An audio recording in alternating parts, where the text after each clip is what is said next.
Hey guys, it's Michelle here, back from Fine Natural Hair and Faith, and in today's video I've come to share with you some ways that you can add henna to your natural hair regimen, or ways that I do it. So I get it, not everybody wants to use full strength henna. You've heard things like it dries the hair out, it makes your hair hard, or it creates this ungodly color. I have not had any of those experiences, but I get it.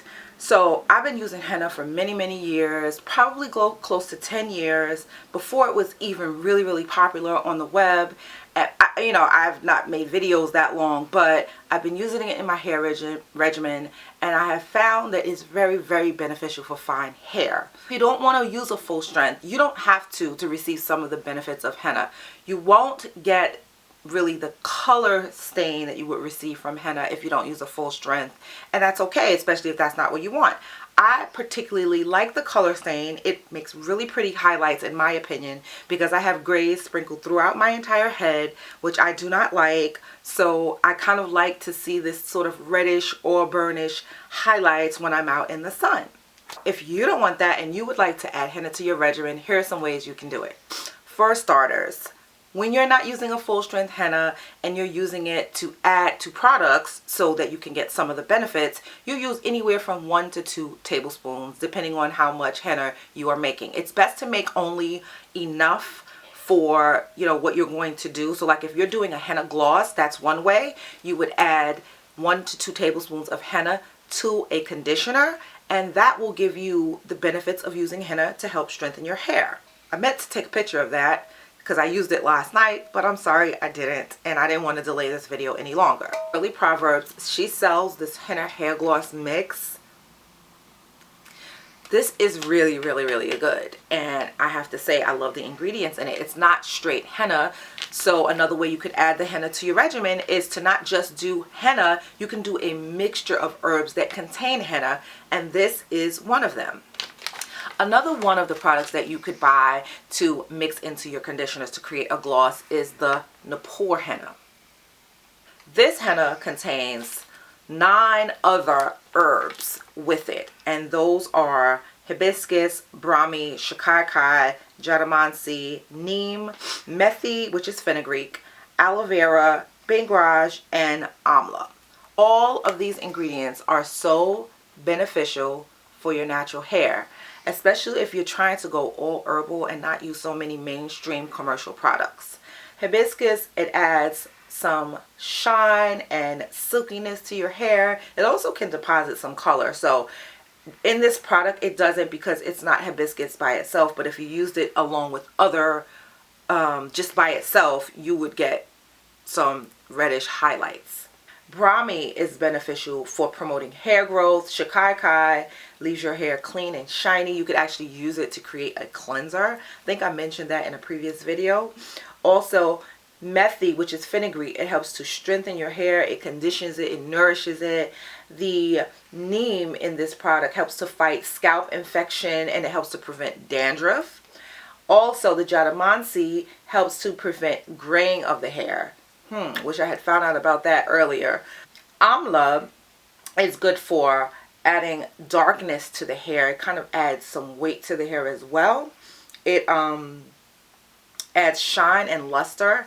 The bengraj makes your hair sort of very like shiny and just vibrant looking. The aloe vera in this helps you to moisturize your hair, and it makes it silky.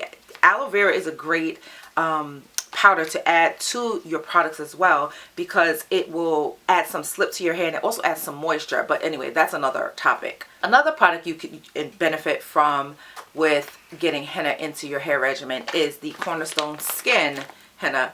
I use this, and it is blended with 30+ herbs for growth and nourishment.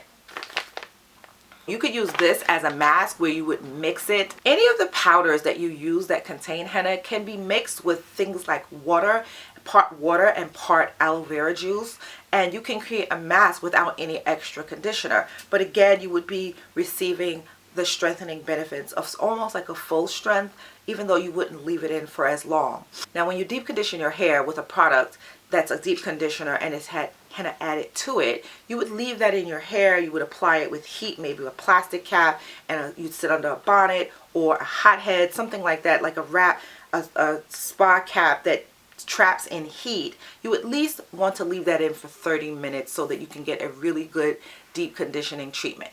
A second way that you can use henna in your hair regimen so that you can get some of the benefits is by creating a oil.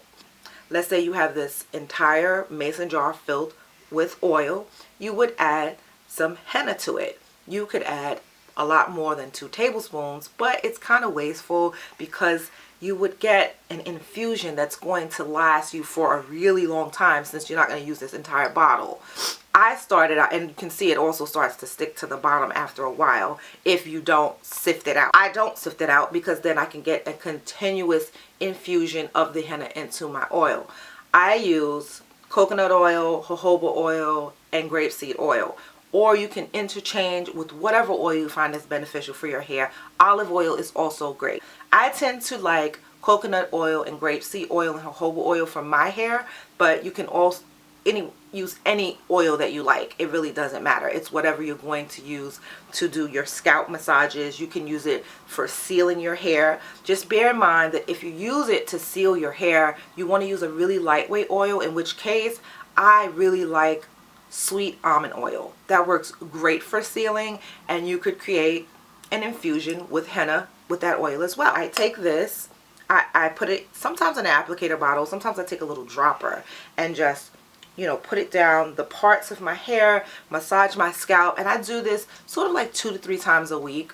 It just depends on, you know, whenever you want to do it. I do it before a wash day as well. Another way that you can add henna to your hair, and I don't have the video clip, I'm so sorry. I got a new MacBook Pro. Well, I actually got a MacBook Air, and on my MacBook Pro is the old video, but I will link it in the description box below. It shows how you can use henna as a hairspray.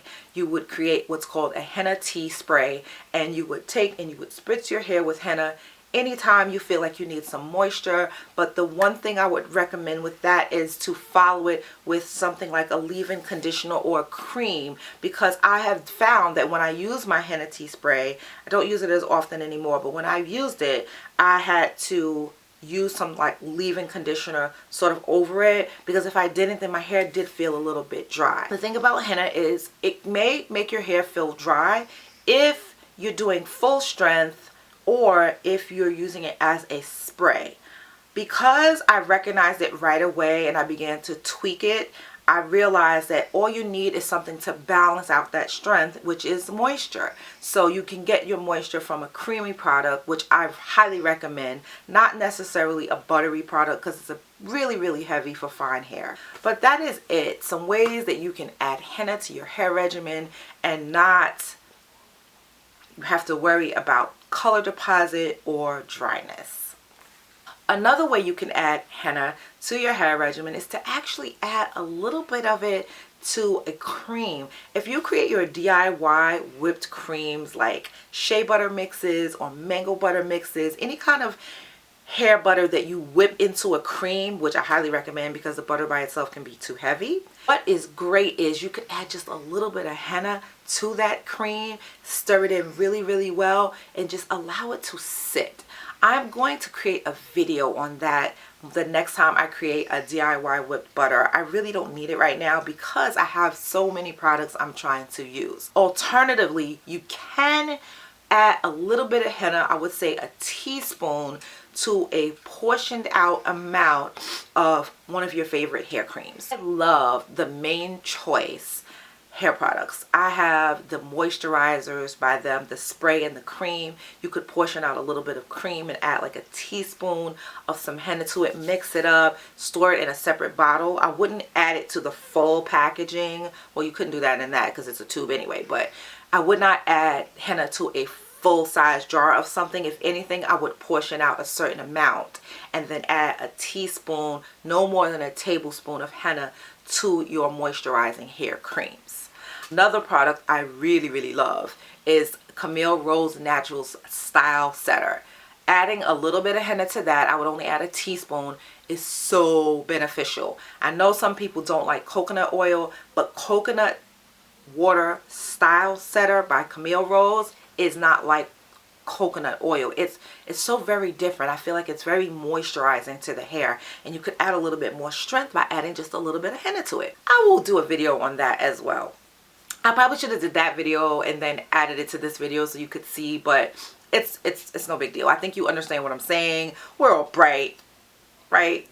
Of course we are. Anyway, detour on this hair obviously is a wash and go. I love to do wash and goes in the summertime. I'll probably do nothing else until it starts to get cold again. But that is it for this video. Thank you for watching, and I will see you in the next video where I will share some things that I just do not any longer do to my natural hair. All right, thank you and have a very blessed day.